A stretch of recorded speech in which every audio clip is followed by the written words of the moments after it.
अस्सलाम वालेकुम दोस्तों, कैसे हैं आप सब? ठीक ठाक हैं। हम इस टाइम सकरदू से तकरीबन 80-90 किलोमीटर दूर खड़े हैं, जहां पे ये है मंठो का वाटरफॉल झील है। वो हमने एंजॉय किया, वहां पे खाना शाना खाया। अब रास्ते में हम आए तो हमें ये नज़र आई यहाँ की गंदम, यहाँ की ये जौ, और इसकी एक होम्योपैथी मेडिसिन बनती है।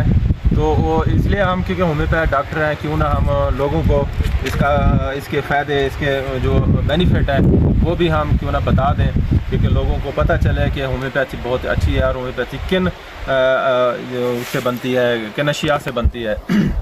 तो दोस्तों, ये हम इस टाइम डॉक्टर मुख्तार साहब और शायद साहब मेरे साथ हैं, इनसे इनके बेनिफिट्स भी पूछते हैं। तो थोड़ा सा मैं बताऊं ये जो है ना, ये जो ये इससे बनती है हमारी होम्योपैथिक मेडिसिन अविनास्टेवा, जो असाब की बहुत अच्छी दवा है और मर्दाना कमज़ोरी की बहुत अच्छी दवा है, और असाबी कमज़ोरी, जिनको पट्टों में दर्द होता हो, पट्टों की कमज़ोरी वगैरह होती हो, चक्कर वगैरह आते हो, दिमागी कमज़ोरी हो, भूख ना लगती हो, और होम्योपैथी की टॉप की मेडिसिन जो नंबर 1 पे जो मेडिसिन है वो अविनास्टेवा है। अगर ये इस्तेमाल की जाए, जिन लोगों में या असाबी कमज़ोरी होती है, जिनमें मर्दाना कमज़ोरी होती है, तो वो मदर टीचर होम्योपैथी स्टोर से मिलता है। आप होम्योपैथ डॉक्टर से या स्टोर से कहीं से भी आप ले सकते हो, इस्तेमाल कर सकते हो। तो पहले हम जो डॉक्टर साहब से बात करते हैं, डॉक्टर शाह साहब खड़े हैं, उसके बाद डॉक्टर मुख्तार साहब से बात करते हैं। तो डॉक्टर साहब, इनका बेनिफिट बताएं, ये क्या कहाँ यूज़ होती है अविनास्टेवा या ये जौ? बहुत कदीम ज़माने से ही इसको खुराक के तौर पर इस्तेमाल किया जाता है। इसमें कार्बोहाइड्रेट्स है, प्रोटीन है, और ये हमारी खुराक का हिस्सा थी। फिर जो गंदम ने इसकी जगह ली, क्योंकि इसकी जो मकदार है ना वो, लेकिन ये अपनी अफादियत और अफ़ाल की मुनासबत से आज भी जो है इसको एक वसी जो है वो फसल के तौर पर काश्त किया जाता है।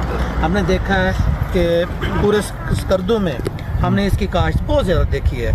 इसका इस्तेमाल बहुत ज़्यादा है, तो इसकी काश्त जो होती है, तो इसमें जो है शुगर के लिए जो है ना, जो शुगर के पेशेंट है वो इसको गंदम की जो आटे की रोटी का इस्तेमाल करते हैं। तो इसके अलावा इसमें फाइबर होती है, प्रोटीन होती है, ग़िज़ाइयत होती है, ये हमारी खुराक का हिस्सा है जी। और इसके अलावा होम्योपैथी मेडिसिन में ये असाब की बहुत अच्छी दवा है।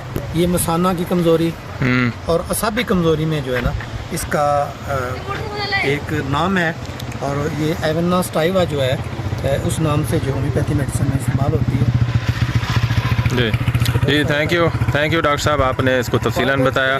अब बात करते हैं डॉक्टर मुख्तार साहब से। डॉक्टर साहब, आप भी कुछ होम्योपैथी के हवाले से बताएं, क्योंकि माशाल्लाह आप अच्छी प्रैक्टिस भी करते हैं और होम्योपैथी स्टोर भी है आपकी। जी बिल्कुल। इसका जो आटा है, जौ का आटिया, शुगर के मरीज़ों के लिए इंतहाई मुफीद है। अगर वो इसका आटा इस्तेमाल करते हैं तो उनका शुगर लेवल अप नहीं होता, नॉर्मलाइज करने में, और वीकनेस, क्योंकि ये एक टॉनिक है, बेहतरीन जनरल टॉनिक है एसाब के लिए, पूरी बॉडी के लिए, ख़ास तौर पर माइंड के लिए। जहनी टेंशन और जहनी कमज़ोरी, एसाबी तनाव, इसके लिए अविनास्टेवा मदर टिंचर बहुत अच्छा रिज़ल्ट देता है।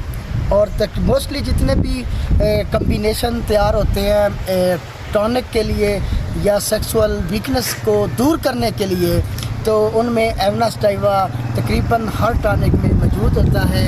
और आज वाफ़र मिक़दार में अविनास्टेवा हमारे साथ है और हम भी आपके साथ हैं। थैंक यू डॉक्टर साहब, थैंक यू जी। दोस्तों, आपको तफसीलन दोस्तों ने बताया है कि ये जौ है, ये इससे कौन से आटे बनते हैं और कहाँ इसका मदर टिंचर इस्तेमाल होता है। जी, अल्लाह हाफ़िज़।